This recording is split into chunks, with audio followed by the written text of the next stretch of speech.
Yes, thank you all for being here, first of all. I appreciate it. Thank you for your interest in the kids and the program. And I want to make a couple of opening comments before we get into your questions. So bear with me. I'll first start with our team. We have come out of camp, unfortunately, pretty banged up. We have definitely 8, probably 9 starters that are injured, which is, I'm not great in math, but it's getting close to 50%. And I feel very bad for those kids. But I know that the young people that will get an opportunity to play will play hard. And I take responsibility for that as the head football coach.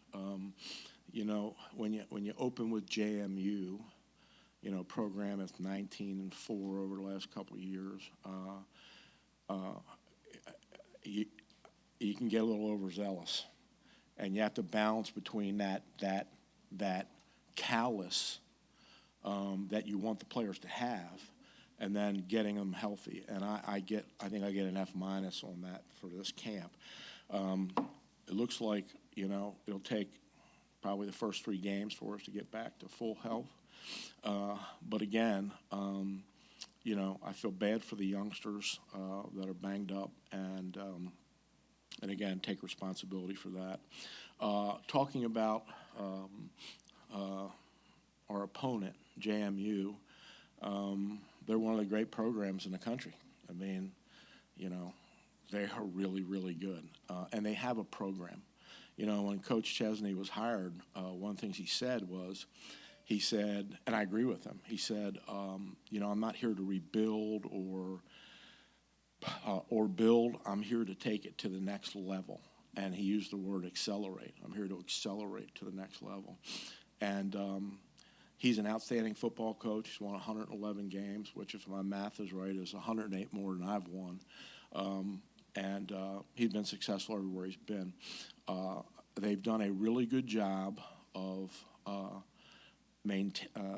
retaining really good players from last year's roster, and then bringing in really good strategic additions to their football team.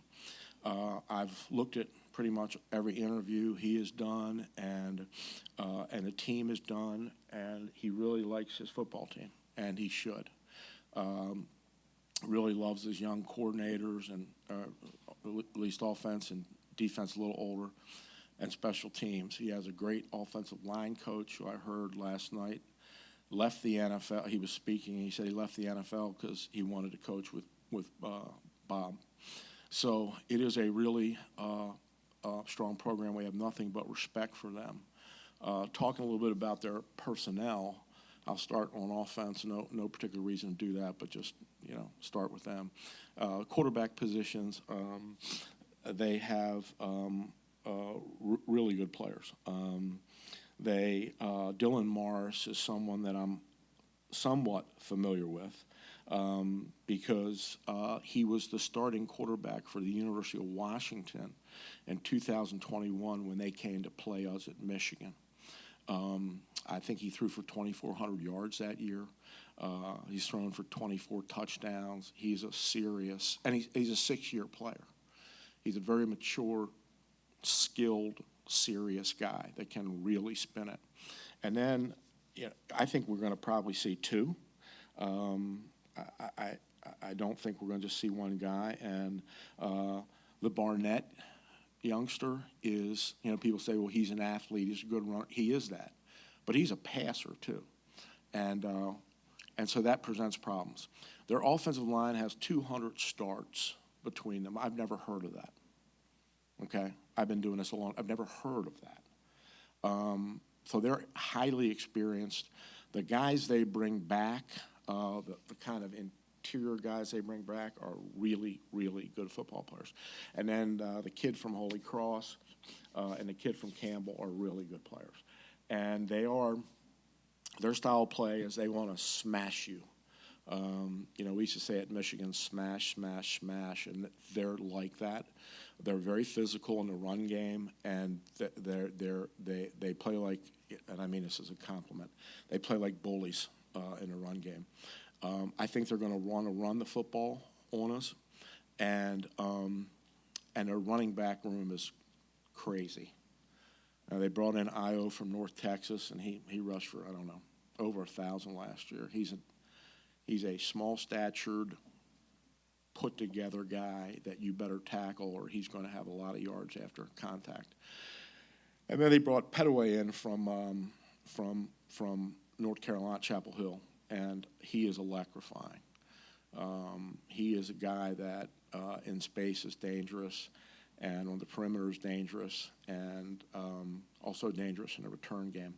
And then they have two big backs that they'll want to use in short yardage. Their tight end room is very good. A young man that played here is one of their guys who is a really good pass catcher, good receiver.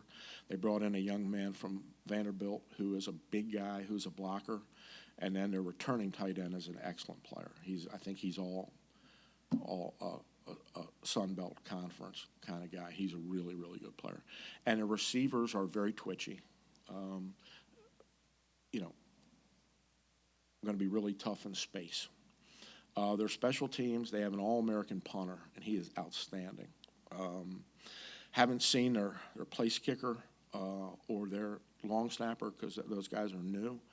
But Greg Froelich told me at the beginning of camp this year, he said, expect their special teams to be very well coached and very good. Defensively, they pose problems. Their coordinator is out of Mike Elko's tree, and they play a very, very sound defense.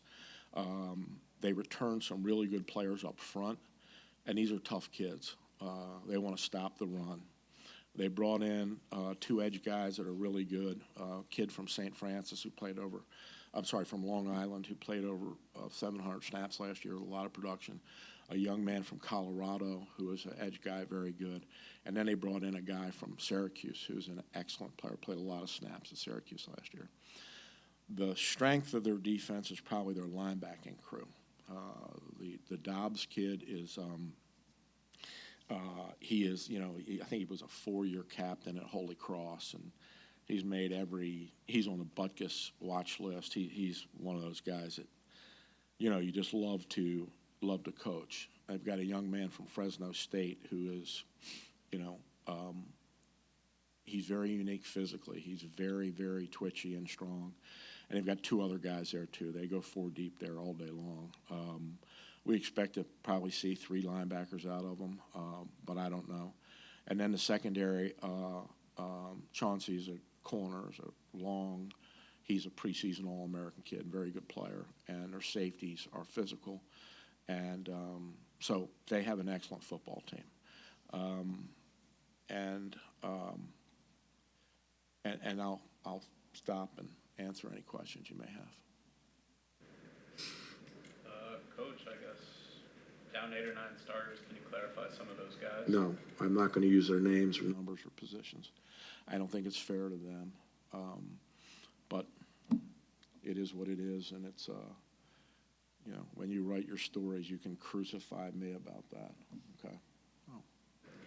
Coach, what type of opportunity is that for the guys that are going to be able to step up in those roles? It's a great opportunity. Now they haven't had a huge amount of time to prepare because a lot of these injuries are fairly recent. But they're accepting the challenge, and they work really. Here's what I do know about our football team: the guys we put on the field will give it everything that they have, and win, lose, or draw, we will not be able to say we did not give our very best. And I told the players after practice, they're a little discouraged. I mean, obviously, a lot of their friends are banged up, and I get it. But what I told them is that, something happens to you when you coach a team. And I really love these kids. I mean, I love them. And I'm going to the mat with these guys, and because of the kind of human beings they are and the effort they'll give, I am so proud of them. Coach, what do you know about your team, the one that's going to take the field on Saturday night? What do I know about them? What do you know about them after training camp? What's your sense of them? They're very good human beings. They care about each other. They care about Charlotte. They're driven to help us build a program here that the school and the community can be proud of, and they try like hell. That's what I know about them. Coach, you painted a bit of a different picture with a couple guys banged up going against a very strong JMU team. What do you think the keys are going to be for this team in Charlotte to come out with a win on Saturday? Well, we're going to have to, play flawlessly. Okay, we can't turn the ball over. That's the first thing. We're going to have to try to create some turnovers on defense. We're going to have to be really good in the special teams area. We can't have any kicks returned or blocks, or we got to make kicks. And then we just have to, we have to try to control the football. And it always comes down to this, stopping the run and running the ball. Coach, if I understood you correctly, it sounded like there is some light at the end of the tunnel for some of these injuries. I think you said 3 or 4 weeks. So none of these injuries are season-ending? No, they're not season-ending injuries, no. We ought to have everybody back by league play for sure.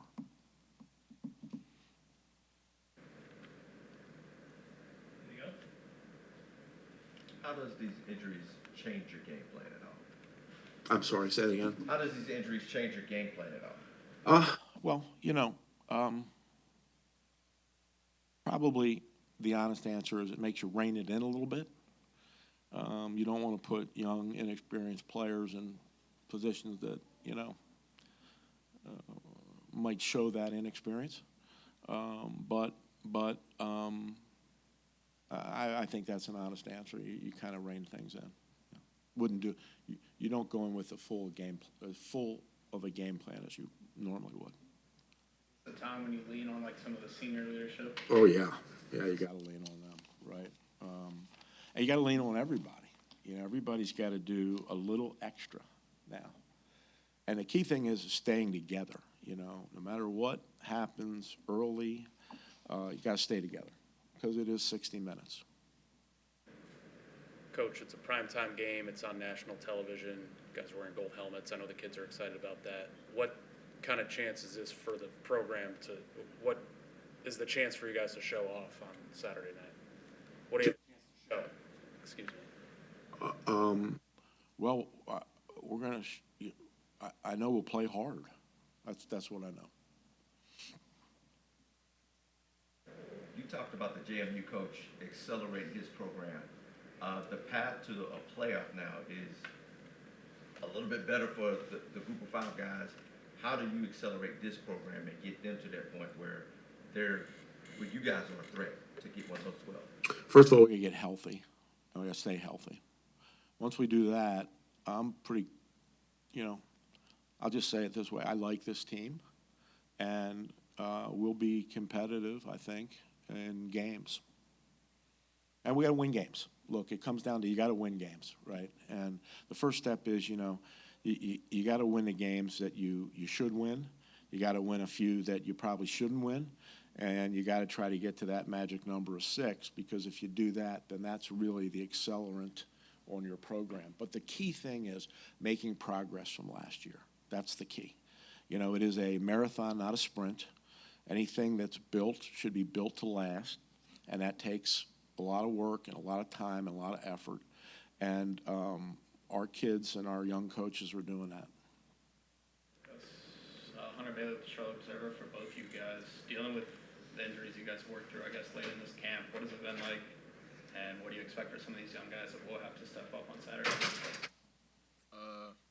I say we all know what's at hand. I feel like all I can do is encourage the young guys to step up and just to do it what we're supposed to do, not do nothing spectacular, and just follow into the game plan. Yeah, I think it just comes to being able to understand and handle adversity. Going throughout this whole season, you're going to be able to experience multiple different types of adversity, and how do you handle it as a team is kind of a big path of what your team and what your future is going to look like going forward in the season. So. How excited are each of you guys to get out there in front of your home crowd in a big game under the lights on Saturday night against a good program? I feel like it's very exciting. I feel like a lot of people have been waiting for this moment. That's why we work year round for this. I feel like it's going to be, it's going to be a great night. Yeah, it's kind of what you play for and work for the whole season. I know it's always the end goal in mind, going and working through winter workouts and OTAs and going through workouts in the summer when it's hot and doing stuff with your teammates and your brothers. So I don't think there's a lot of things that can beat being able to go and play on Saturday, especially in front of a packed crowd and a bunch of Niners that are going to be excited. So we're excited just as much as they are. Feel about the gold helmets? Oh, I like them. We just had to switch it up a little bit, and I didn't know we was coming out with some new helmets and new uniforms. So when I seen them, I was very excited. Just a new look we can put on. So. Observer. Max, I know obviously the emphasis on running the ball with this offense. You got plenty of guys you can hand the ball off to, and I've seen you throughout training camp slinging it. How much are you excited about, really kind of developing, seeing more of your passing game, especially looking at the JMU defense, both aspects of your game, being as a runner and working with these receivers? Yeah, I think going through the whole 7-on-7 and being able to work with our receivers and tight ends and understand what our goals are and our timing and understand what we can do and go out and work through camp, through spring, and just being able to go and put it on tape is extremely exciting. Having new guys in the tight end room, new guys at receiver, new guys in the running back room, guys that can all catch the ball. So just kind of excited to be able to go out and put it on tape.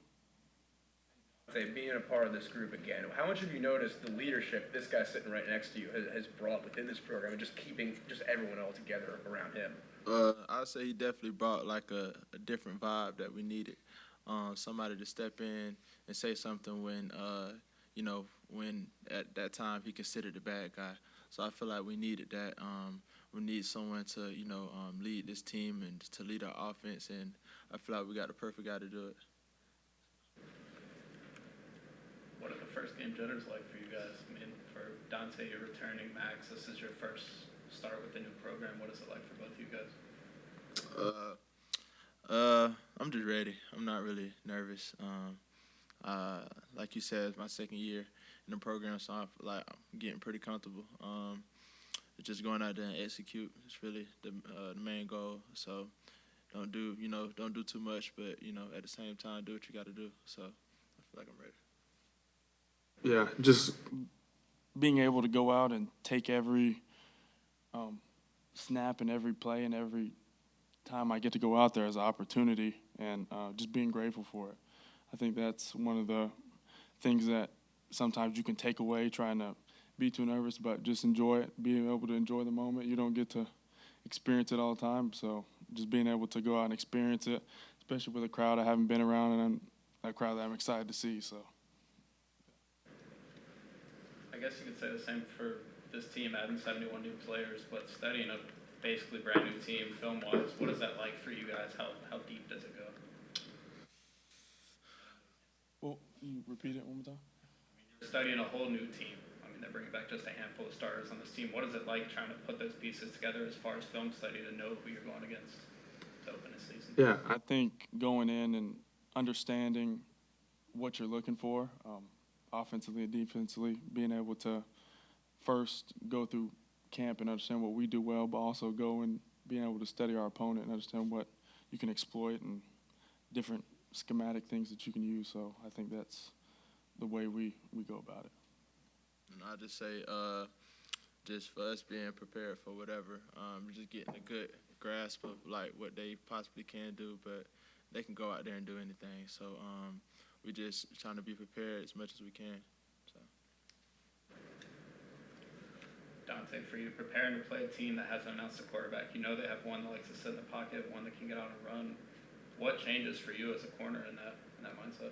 I would just say personnel, like you just said, knowing who's in the game, knowing what they like to do. I'll just say just a slight tweak. It ain't nothing too crazy, but just like I said, sticking to the game plan. So. When I got Dante Stonehand, you told me that Ryan Osborne gives off WWE energy. Would you second that? Yeah, he definitely gets us going. It don't matter what time of the day of what the weather is, he's the same person. I feel like ours, he makes us, like play hard for him. So I feel like that's a big emphasis on what we do and how we play. So. Any other questions? No? All right, thank you guys. Appreciate y'all. Thank you. Thank you, guys.